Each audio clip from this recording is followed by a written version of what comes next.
Look at his with the two crowns up there. Look at the cobra on the forehead. It means human is powerful. Powerful, yes, yes. মিশরের বুকে এমন কিছু জায়গা আছে যেখানে দাঁড়ালে মনে হয় সময় থেমে গেছে হাজার বছর আগে।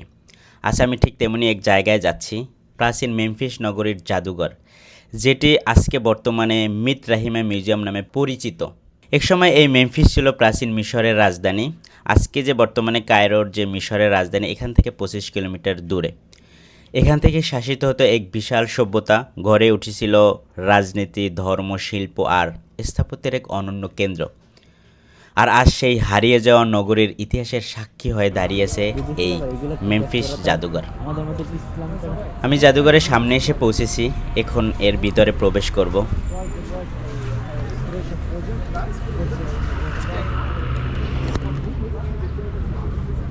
এখানের সবচেয়ে আকর্ষণীয় নিদর্শন হলো ফ্রাউন রামেসেস দ্বিতীয়ের বিশাল সাহিত্য মূর্তি।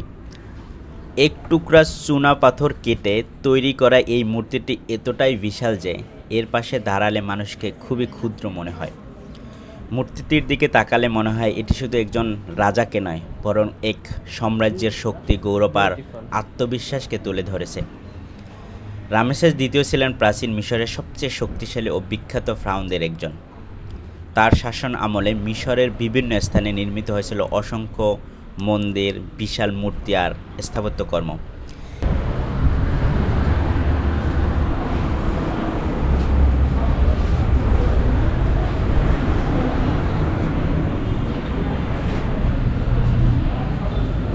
মাথায় দিয়ে ছবি তুলুন না? Well, I have a question for you. Yeah. If you be a good look, one side is broken, the other side is like preserved. Why? Why? I don't know. When we first found it, we found it on the right side, Oh, like okay. this. So the right side was preserved under Yeah. the mud. Yeah, But yeah. the left side was exposed to the Yeah, air. That's why it's broken. Look at the cartouche. Do you know what the cartouche is? The cartouche is the oval shape right there. But this is the build when he is in alive? Yes. Yes, In, when he's in alive. Oh my God! And Alive. this is built in Luxor. Yes. It And looks after that, it was Moved in here. right here. And we found it like this in the mud. And we built the museum on top of it because it was too heavy. Nobody can move such a thing. moves. Yeah, it's It's big. yeah, maybe thousand of ton. Yeah. Yeah. Crazy. Look at the muscles here are shown everywhere. Look, it's like bodybuilding.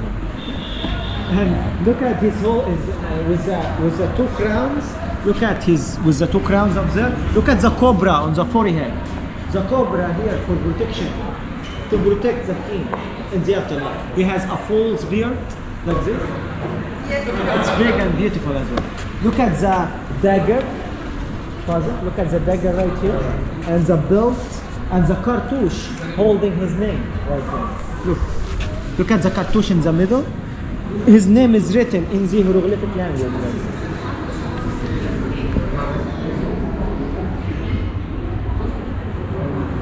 Beautiful, huh? Okay.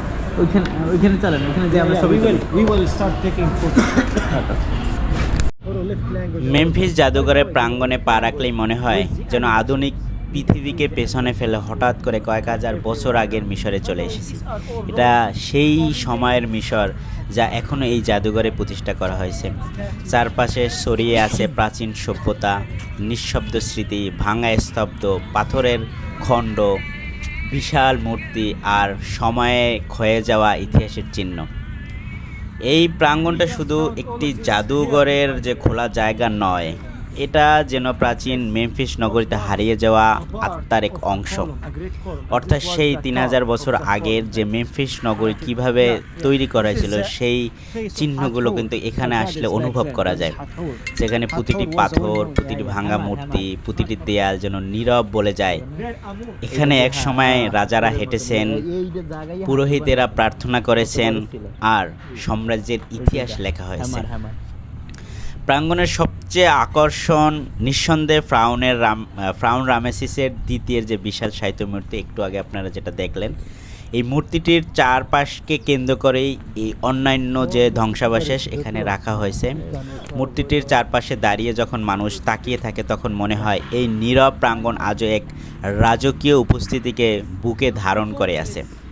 তার চারপাশে থাকা ভাঙা পাথর আর পুরনো নিদর্শনগুলো যেন বলে যায় সময় সব কিছু বদলে দিয়েছে, ইতিহাসের গৌরব কখনো পুরনো হয়নি বা হারিয়ে যায়নি।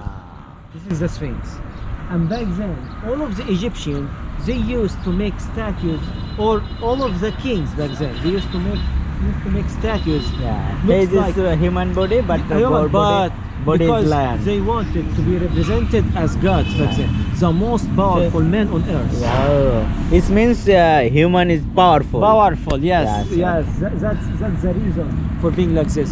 It is said that this is for Hatshepsut. তো এই প্রাঙ্গণের যে সবচেয়ে যে বড় Let's take a আকর্ষণ picture with this one. Frown We call Ramesses it দ্বিতীয়ের Alabama. বিশাল সাহিত্যের মূর্তি। এই মূর্তিটি হচ্ছে সেই ফ্রাউন, আমরা যাকে ফ্রাউন নামে চিনি, বাট মিশরের হচ্ছে ফ্রাউন রামেসেস দ্বিতীয়, প্রথম, তৃতীয়, চতুর্থ। আমি যখন মিশরের কায়রোর জাদুঘরে গেছি ঠিক এরকমই আমি দেখতে পেয়েছি যে এটা হচ্ছে প্রথম। আমি প্রথমে ফ্রাউন, অরিজিনাল ফ্রাউনকে চিনতে আমার আসলে ঠিকই কষ্ট হয়েছে। তো এইটাই হচ্ছে সেই ফ্রাউন যাকে আমরা কুরআনের যে বর্ণনা করা হয়েছে সেই ফ্রাউন, অর্থাৎ এই ফ্রাউন এইখানের এই তার প্রতিষ্ঠাকর্তা 3200 বছর আগের যে মূর্তিটি, এই মূর্তিটি নিয়েই কিন্তু এই জাদুঘর মিত্রাহিমামাত জাদুঘর তৈরি করা হয়েছে। তো এই মূর্তি সম্পর্কে যদি আপনাদেরকে কিছু তথ্য বলি, এই মূর্তিটি সেই গৌরবময় সময় নীরব সাক্ষী, অর্থাৎ ফ্রাউন রামেসেস দ্বিতীয়র যা আমরা বলি, যাকে আসলে কুরআন শরীফে যাকে ফ্রাউন বলে আখ্যায়িত করেছেন, তখনকার সময়ে প্রত্যেক রাজাকেই ফ্রাউন প্রথম, দ্বিতীয় এভাবে বলা হতো। তো কুরআন শরীফের যে আমরা ফ্রাউনকে চিনি তিনি হচ্ছে ফ্রাউন রামেসেস দ্বিতীয়। এই মূর্তিটি 1820 সালে ইতালির এক অভিযাত্রী জিওভান্নি আবিষ্কার করেন। মূর্তিটির মূল বিশেষত্ব হচ্ছে এক টুকরা চুনাপাথর কেটে খোদাই করা হয়েছিল। এই বিশাল আকৃতির মূর্তিটি তৈরি করা হয়েছিল। এই বিশাল মূর্তিটি তৈরি করা হয়েছিল তখনকার, অর্থাৎ ফ্রাউন রামেসেস দ্বিতীয়ের শাসনামলে, প্রায় আজ থেকে যদি আমি হিসাব করি তাহলে প্রায় 3200 বছর আগে। আর এই মূর্তিটির দৈর্ঘ্য 10 মিটার, এটা যদি আমি ফুটে ক্যালকুলেশন করে এখানে লেখা অনুযায়ী প্রায় 33 ফুট লম্বা। ফ্রাউন এই মূর্তিটি বানিয়েছিলেন যাতে সাধারণ মানুষ রাজাকে দেখে বিস্ময় ভরে যায়, ভয় মেশানো শ্রদ্ধা অনুভব করে এবং আর বুঝতে পারে এই মানুষটি শুধু মানুষ নন, তিনি মিশরের প্রাণ, মিশরের শক্তি এবং শাসনের প্রতীক। অর্থাৎ তিনিই তো সেই ব্যক্তি যিনি খোদাই দাবি করেছিলেন, অর্থাৎ তিনি চাইলে সব কিছু করতে পারেন এবং সেই সময় মানুষদেরকে বিশ্বাস করাতে তিনি বাধ্য করেছিলেন যে তিনি এই মিশরের প্রাণ শক্তি, শাসক এবং তিনি তাদের সব কিছু হর্তাকর্তা।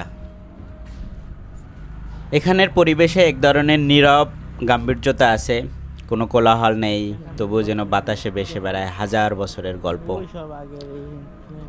মেমফিসের জাদুঘরের এই প্রাঙ্গণে তাই কেবল প্রত্নতান্ত্রিক নিদর্শনের যে প্রদর্শনী তা কিন্তু নয়, এটা এমন এক জায়গা যেখানে দাঁড়িয়ে মানুষ ইতিহাসকে চোখে দেখে, মনে অনুভব করে আর সময়ের গভীরতাকে উপলব্ধি করে।